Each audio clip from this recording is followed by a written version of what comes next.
Alright, maayong buntag sa tanan. This is Cornerstone Believers Radio Program. Kini si Evangelist Mav ug kuyog na ko sa makanunay si Dr. Faulkner. Maayong buntag, Dr. Faulkner. May buntag ibon, ma'am. And of course, I'd like to invite everybody to watch us live o kung mahimo lantawa sa comment section and ibutang inyong mga comments for us to know nga naa mo. And before I read kung kinsay na kuyog na to karon ako sang aghaton ang tanan to of course follow our YouTube channel, that's Music Generation Official, no? And you could also follow ato ang mga streaming platforms nga gipanggamit, no? We have YouTube Music, we have Spotify, we also have Apple Music. Pili ra na kung asa imuhang gustong gamiton para ikaw makapaminaw, no? Maka-stream ka sa ato ang mga kanta. And follow our Facebook na pages atong natay CB Church Connect, Counterflow, napod tay Sips of Scriptures. Ayaw mo kalimot ana. I-follow na ninyo para kanunay mo ma-feed og mga manindot nga mga pulong sa matagal law. Maing buntag sa tanan. And of course, hapit ko malimot pero wala jud na limot. Ako say greet atong mga kuyog karon. Good morning ni Sister Diana. Good morning po ni Chief Arlene. Good morning ni Sister Sheila, ni Sister Alyssa. We also have kitsa pa may naa dire, no? O sa Pikas po, no? Naputay live dire, no? O good morning po ni Sister Melissa nga kanunay kuyog nato sa matag buntag. Maayong buntag sa tanan. May buntag. Okay, one ma'am. Tungsog na nga to ang programa karon sa mga kampo. Amen. Ang mulangit ng amahan nining sa iyong kabuntagon. Nagpasalamat kami sa kusog, kaligon, sa mong lawas, bisan man sa kalinaw, kalipay, ug sa mga successes, sa mga kalampusan na mo ang dadawat ug nasinati na mo. Pinagi sa imong gahom ug sa imong tabang. Kampo usab kami ning kabuntagon nga dunay pagtabang nimo sa imong spirit, the Spirit of Truth, nga may guide ka namo sa pagkaton, pagpamalandong sa imuhang word. Teach us, inspire, rebuke, correct. Tuloy kami, matrain kami sa tanan nga righteousness. Sa ingon, niini nga pamagi amahan. Mahimo pagayod kami nga liwat nimo. Sayod ka amahan sa kakulangon, kahuyang sa mga tao. Sayod ka kakita ka sa tanan na nga mga kakulangon. We acknowledge, Father, that we need your word. Thank you for your joy.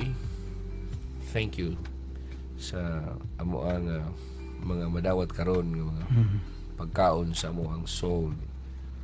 All these things we ask in the name of Jesus Christ and by the power of the Spirit of holiness. Amen. Amen.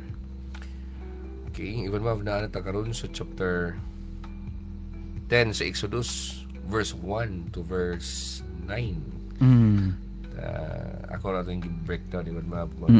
Tulo ko siguro na siya hisgutan na to kay taas-taas mo niya siyang hampak may tungod sa dulon. Pero ito ang focus ko sa itong study is power, purpose, and proclamation. Gahom, katuyuan, o pagproklamar. Power, purpose, and proclamation. Pwede ko basa Ivan Mav sa English na translation. I'll be reading from NLT version.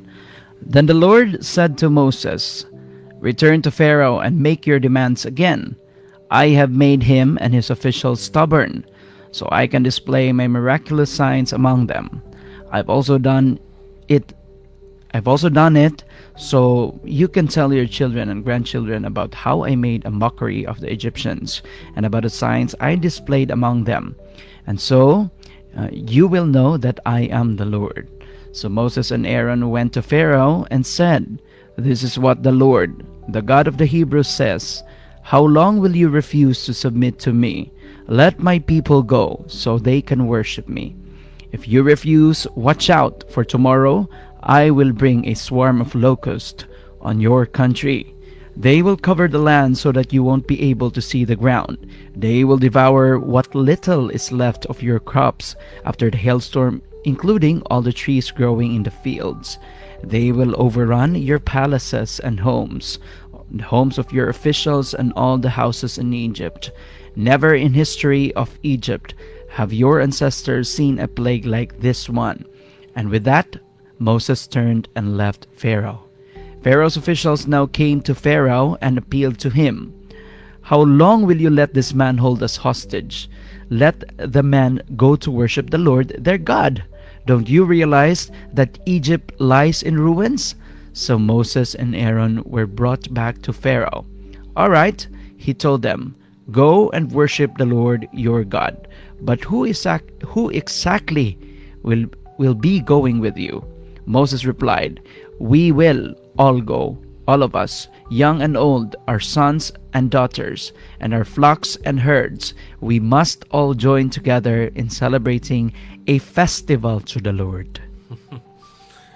Hallelujah. Pagkanyudutan ni Iman Mabuni, basa karon. Amen. Matukas sa Cebuano nga translation, ang Ginoo mingon kang Moises or si Yahweh mingon kang Moises. At tuwa ang hari sa Ehipto, gipagahi ko ang kasing-kasing niya og sa iyang mga opisyal aron akong ikapakita kanila kining akong mga milagro. Aron kasultihan ninyo ang inyong mga anak ug mga apo kon giunsa ko paghimong kataw-anan ang mga Ehiptohanon ug unsang mga milagro ang akong gibuhat kanila. Kamong tanan masayod unya nga ako mao si Yahweh. Busa si Moises ug si Aaron miadto sa hari ug miingon kaniya, mao kini ang gisulti sa Ginoo, ang Dios sa mga Hebreo. Hangtod kanusa ka magdumili sa pagtahod kanako. Palakta na nga akong katawhan aron mag-alagad sila kanako. Kung magpadayon ka pagdumili sa pagpalakat sa akong katawhan, ug maipadala ko sa imong nasod ang mga dulon. Tungod sa kabaga nila, mutabon sila sa yuta og dili na kini makita. Kanon nila ang tanan nga wala madaot sa ulan nga yelo, lakip ang tanan ninyong kakahuyan. Mapuno nila ang imong mga palasyo ug ang mga balay sa imong mga opisyal ug ang mga balay sa tanan mong katawhan. Wala pa'y ingon niini ka makalilisang nakita sa inyong mga katigulangan sukad sila mianhi o mahianhi niining yuta. Unya mibiya si Moises gikan nga paraon. Ang mga opisyal ni paraon miingon kaniya, hangtod kanusa magsamok kining tawhan na kanato. Palakta na ang mga Israelita aron mag-alagad sila ni Yahweh nga ilang Dios. Wala mo ba makita nga nalaglag na ang Ehipto? Busa, gidala pagbalik si Moises ug si Aaron ngadto sa hari ug siya miingon kanila, makalakaw na kamo aron pagsimba sa Ginoo nga inyong Dios. Makalakaw na kamo aron sa pagsimba sa Ginoo nga inyong Dios. Apan kinsa may manglakaw? Si Moises mitubag, kaming tanan mao'y manglakaw, lakip ang among kabataan, mga tigulang, mga karnero ug mga kanding ug mga baka, kay maghihimo kami kasaulugan alang sa Ginoo. Dutay man sa English, maghimo sila festival, maghimo sila fiesta alang to the Lord sa Ginoo. Muna ato ang siguro tani ba sa ako nang gingon kanina, power, purpose, and proclamation. Gahom, katuyuan, ug ang pagproklama. Makita na to diha iwan ang bandera sa Dios na ibabaw sa yuta. Amen. God's banner over the land. Ang verses 1 to verse 9 Evangelist Mav, nag-record ni siya sa first of two devastating plagues in Egypt. Usa sa duha nga makahapiros, makapa hatag og dakong kadaot nga hampak sa Ehipto, in which God intensifies His dealings with Pharaoh. Gipadako gipakusog yun niya ang pagdisiplina, ang iyang pagpamuhat, giunsa niya pagbadlong si Paraon ug ang Ehipto. Kay nini nga passage mga higala man gud, ang Dios nagpadayag siya that His judgments are not arbitrary but purposeful. Kaingon ka nga ang hukom sa Dios man gud nadyo na ituyo. Tanan nga gibuhat sa Dios na sa ituyo, dili na sa ingon na iyara nang gibuhat kay wala na trip lang niya, so dili na trip mga higala. Ang Dios mismo adunay siya ay tuyo sa tanan ng mga panghitabo. Dili na siya arbitrary lang. And it was designed to reveal His identity. Gitug-an sa Dios kinsa gyud siya. Iyang gitug-an, iyang gipakita ang iyang mahimo, ang iyang makaya, ang iyang gahom, ang iyang pagkasiya. I-demonstrate niya ang iyang power ug alang usab sa pag-invite sa matag usa labi na ni Paraon to respond nga sumala sa iyang gipangayo. So kung walk through ta niini nga to ang passage karon, ini mga teksto nga atong basihan, makita tag tulo ka pattern diri Evangelist Maf. Kita ta diri og revelation, response, and invitation. Revelation, response, and invitation. Matag usaan ini nga to nga pattern, nag-highlight ni siya sa kahom sa Dios, siyang sovereignty, nagpakita po siya, nag-require po niya siya human responsibility and the call to declare His fame. Mo niya to ang makita niini nga to ang study karon. So gamay nga context mga higala sa ato ang tuon niini nga passage. Ang Israelites are in bondage in Egypt. Naulipon sila dito sa Ehipto, and God has already sent 7 plagues. 7 na kahampak iwan ma ang gipadala sa Dios. Remember pag iwan ma unsa tay mga kahampak nga gipadala sa Dios sa Ehipto. Ikapito naman so far kining dulon mo na ni siya ika-8. Number 1 is katong blood, itong Nile River, majority sa ilahang mga katubigan nila nahimo nga blood, killing the fish and making the water undrinkable. Dayon frogs nga ning kuyanap sa tibuok gikan sa Nile River nga ning invade sa matag panimalay ng mga bedrooms na po'y mga nuts, mga tagnok, sunod na yung mga langaw, sunod dunay pestilence, fatal disease nga nagpatay sa ilahang mga livestock, silang domestic animals. Dayon doon na po ay mga hubag, painful nga boils erupted sa skin sa mga Egyptians. Dayon kadto nang atong isgutan ni gahapon gahapon iban ba nga nagulan og mga yelo. Karon na mga dulon, swarm of locusts nga ni-consume sa remaining crops ug ang ilang mga kakahuyan, ang ilang mga bunga niini dili basta-basta Evangelist Maf.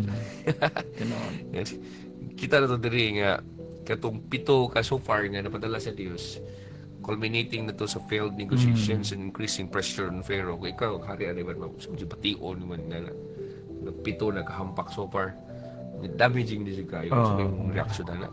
If I were the king during that time, probably at this time, no, 7 na gud kabugtong nga hampak ang niagi, I would probably become very exhausted na kayo, no? And siguro, well, at this time, I would be desperate kay affected naman ang economical nga status sa ako ang dapit nga gidumala. Threatened na. Muna nga in chapter 10 even Maf, gi-introduce na diri ang ika-8 na niya siyang hampak dili man Maf. The plague of locust. Kabihan ng hampakan. Ika-8. Ay, ika-8. Dili ika-8 day. 8 man, ika-8 man siya nga hampak.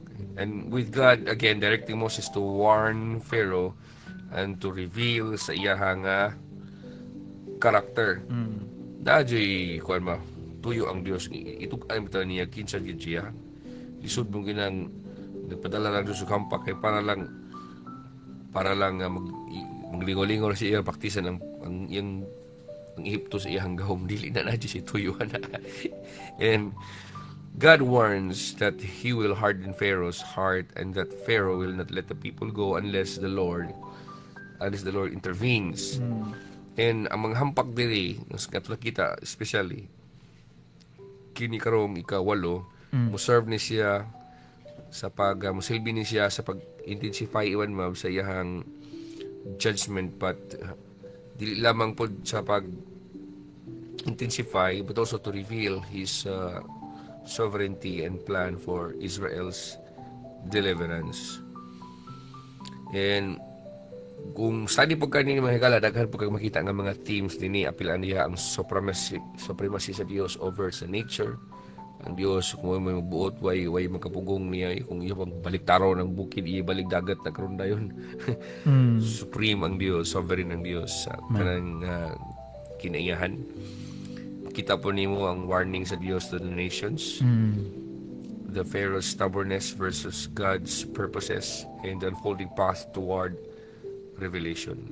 So doon tayo tulog ka mga tuuran na ito ang pamalandungan karon. Number 1, God discloses His power and purpose. Ang Dios magpakita din siya sa iyang gahom o katuyuan. Kuyugo na ito ng duha ibang bagay. Kung i-reveal na sa Dios, iya na i-disclose ang iyang power niya, walay purpose, murag mag-question ka. Para asa ko na pag-show lang na siya. Yung sa dito, giingon sa verses 1 and 2, Evangelist Mark, versikulo 1 hangtod sa 2. Giingon sa verse 1, Then the Lord said to Moses, Return to Pharaoh and make your demands again. I have made him and his officials stubborn, so I can display my miraculous signs among them. I've also done it so you can tell your children and grandchildren about how I made a mockery of the Egyptians and about the signs I displayed among them. And so you will know that I am the Lord. Klaro kasi ang Ginoo miyon kang Moises adto ang hari sa Ehipto, gipagahi ko ang kasing-kasing niya ug sa iyang mga opisyal aron akong ikapakita kanila kining akong mga milagro. Muna number 1 even mga makapakita ang Dios sa iyang mga milagro ngadto sa mga tao aron kasultihan ninyo ang inyong mga anak. Og mga apo kung giunsa ko paghimong katawanan. Ganahan di mo lang mga ito ni ubang mga pastor ibang mga Diyos kuno dili ka balong bugol-bugal, dili siya ka balo bitaw mohatag og kanang nang pakaulaw sa uban. Naman ko sa mingon nga ang Dios manggod kuan mo guna nang dili siya pakaulaw. Depende. Kay gahi ka pakaulawan ka niya. Correct. Ayo pag sobra na kani imong mga yung dumi nga ikaw ra ba di ka balong pakaulaw.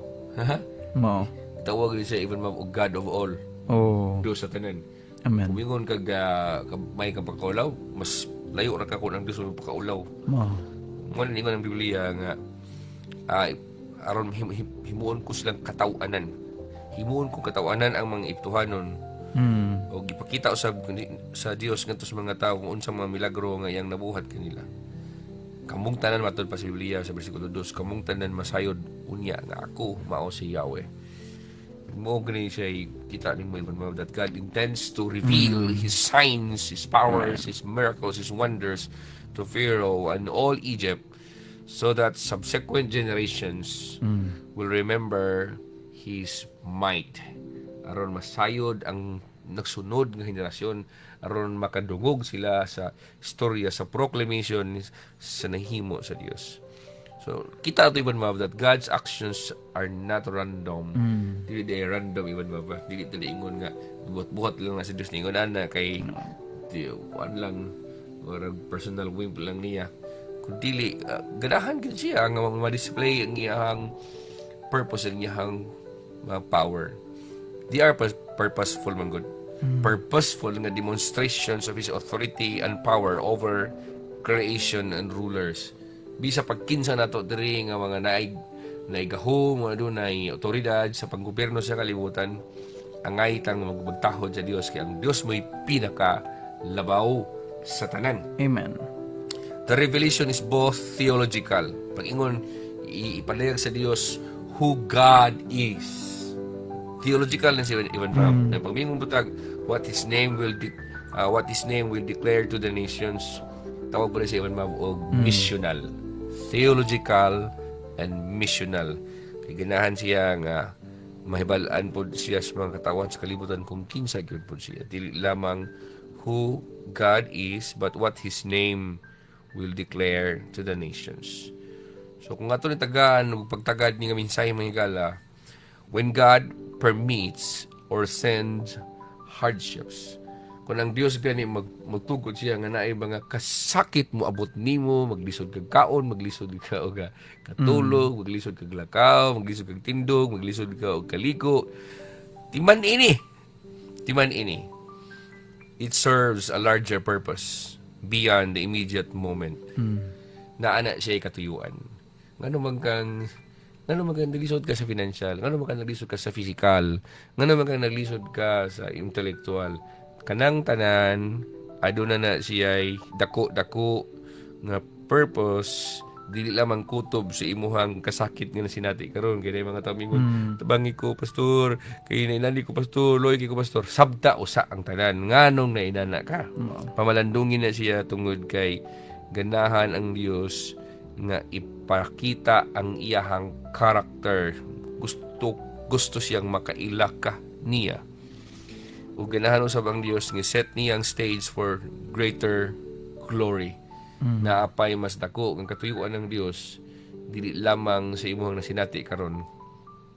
Ganahan ang Dios nga mas madayag pa ang iyahang gahom ug ang iyahang pagkasiya.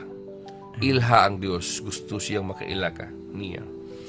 And we should cultivate a posture of awe and gratitude. Naaman gani kay mga panghitabo si mong kinabuhi.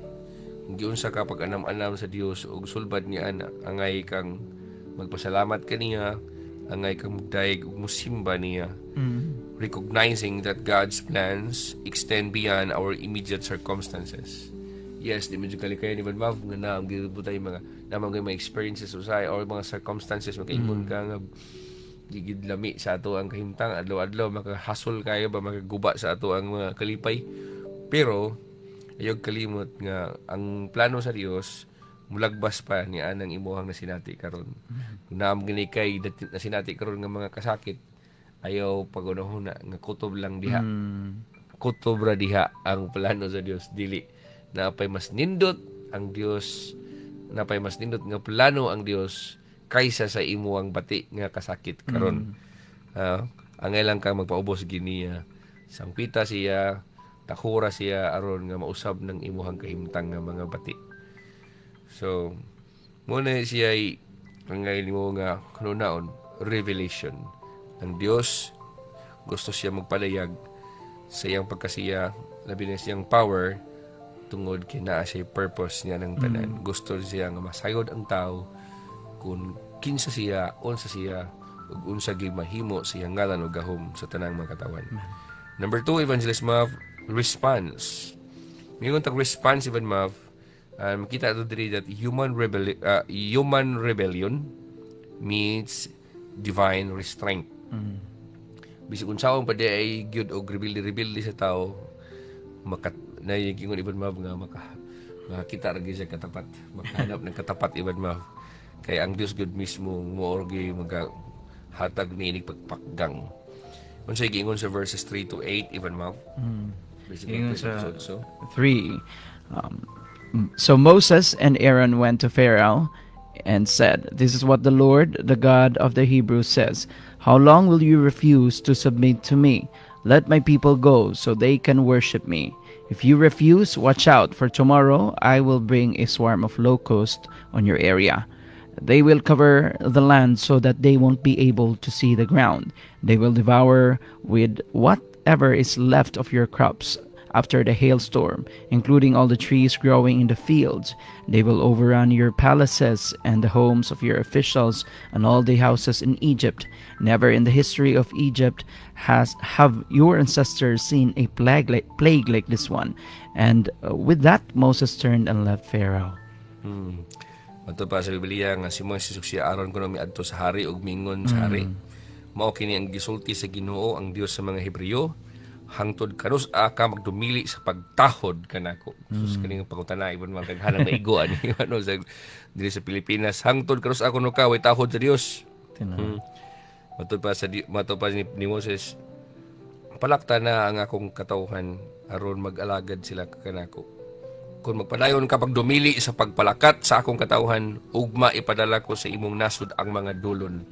So dili random ibon mao sa. Dili random ning mga kasakit maabot sa mga kinabuhi kay Ginoo unsa naman ni dagan man niabot akong problema. Hoy pamati. Kana kinaabot na si mong kinabuhi angay ka maghinuktok. Gusto ang Dios nga makaila ka, gusto ang Dios nga muduol kaniya o ga mangutana ka Ginoo unsa may kabubuton nimo sa akong kinabuhi, matuman Lord, matuman sa akong kinabuhi dili kay ikay magtuman. Kung dili ang kabuton sa Dios may magtuman. Ningon ang Biblia sa bersikulo 5, tungod sa kabaga nila mutabon ang mga dulon sa yuta og dili na kini makita, dili na makita ang yuta. Kanon nila ang tanan nga mga wala madaot sa ulan nga yelo, lakip ang tanan ninyong kakahuyan. Lakip ang tanan kakahuyan. Mapuno nila ang imong mga palasyog, ang mga balay sa imong mga opisyal ug ang mga balay sa tanan mong katawhan. Wala pa ingon ni ini ka makalilisa nga nakita sa inyong mga katigulangan, sukad sila minganhi sa ining yuta. Bunya mibiya si Moises sa hari. Ang mga opisyal sa hari miingon kaniya, hangtod kanus magsamok kining tawhana kanato. Palakta ng mga Israelita aron mag-alagad sila sa Ginoo nga ilang Dios. Wala mo ba makita nga nalaglag ng Ehipto? Busa gidala pagbalik si Moises ug siya aron ngadto sa hari ug siya miingon kanila, makalakaw na kamo aron pagsimba ni Yahweh nga inyong Dios apan kinsay manglakaw. Iban makita ni mo diri nga si Moses ni konfrontar gid siya ni Paraon with a direct demand. Yes. Direct na nga demand. Kung primero sa una Ivan request lang to karon demand na ni Ivan at this time demand na ni siya. Pingon siya palakta na ang ako man katawan. Let my people go. So ang mga opisyal ni Paraon Ivan begin to push back. But Pharaoh persist in refusing to release Israel. Niingon na gini ang mga sige, ato na mo. Lakaw na mo. Pero ang Paraon Ivan kahiagi ulo. Palidili siya. Despite warnings of locust and ruin.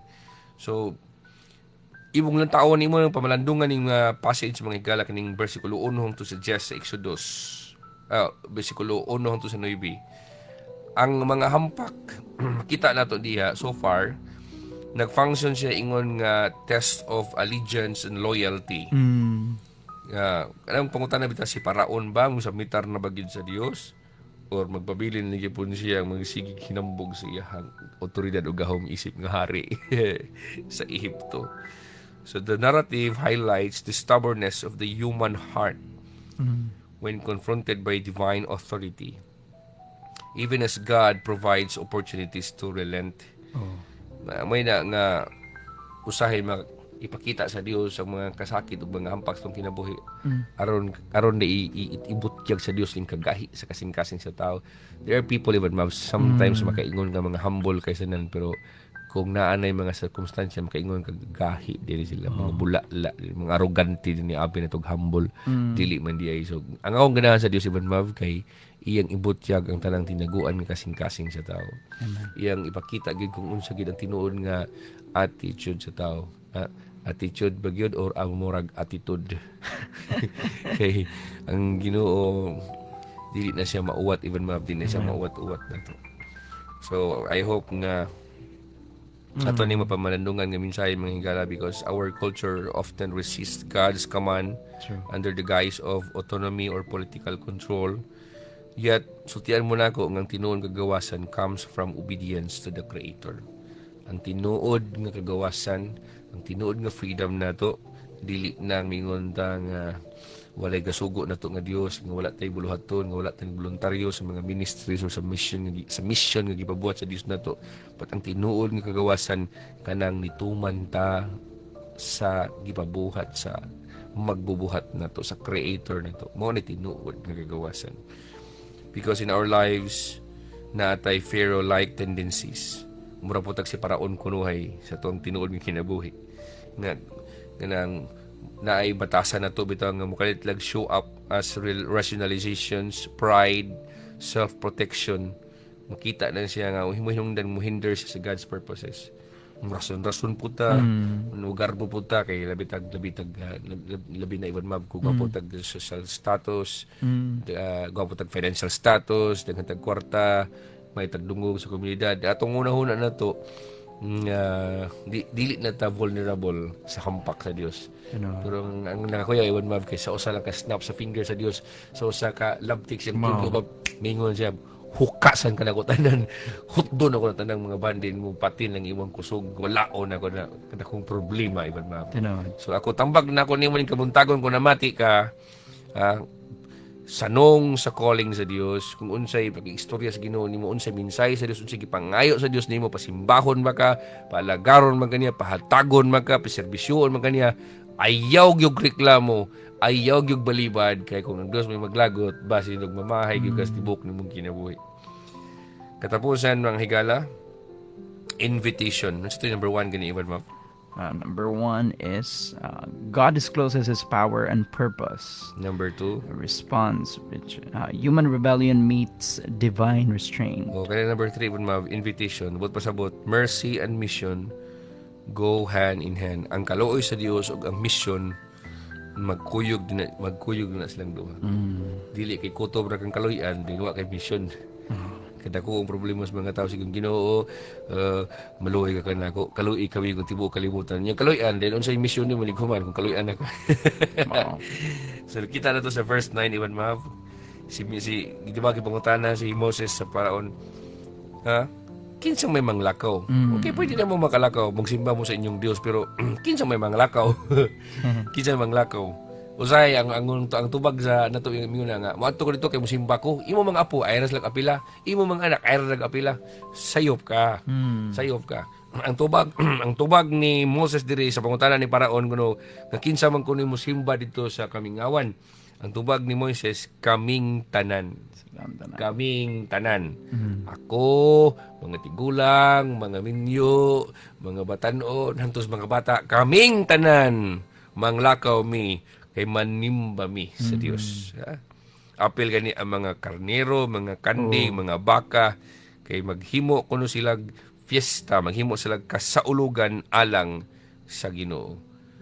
Kita nato Iban Mav nga, si Pharaoh offers to let the men go to worship. But Moses kay ang gusto ni Paraon ang mga lalaki lang. Way labot mga asawa, way labot mga tigulang, way labot mga bata. But si Moses ni-insistar siya on taking the entire people, including families, including the livestock, to fulfill the Lord's command. Na musimba mga tao. So sa ato ang pagtapos mga higala, angay niyong masayran ng kabuntagon that God is not only bringing judgment, He's also extending a redemptive invitation through Israel's worship journey, because the request to let the people go is both a deliverance for Israel and a declaration to Egypt and the nations that Yahweh is sovereign and supreme. He deserves worship. Sa imong kinabuhi, kung ato rin siyang i-apply, ang mga panawagan sa Dios, mga hampak sa Dios, mga silot sa Dios, ang mga pagbadlong sa Dios, mga latigo sa Dios sa atong kinabuhi, link na siya sa invitasyon, nakakonektar na siya sa invitasyon kaning diri kanato nga kita di ay gitawag sa Dios aron mo alagad ug mo simba kaniya, dili igo nang naa kay maing panglawas apan dili ka mo simba, dili igo nang kusgan ka apan di ka mo simba. Nangita ang Dios nga musimba kaniya og labaw sa tanan, mutuman ka sa imong mission nga gihatag sa Dios dinhi sa kalibutan. Mga higala, daghang salamat ing kabuntagon sa pagikauban ang Dios. Mga panalangin kayo. God bless you.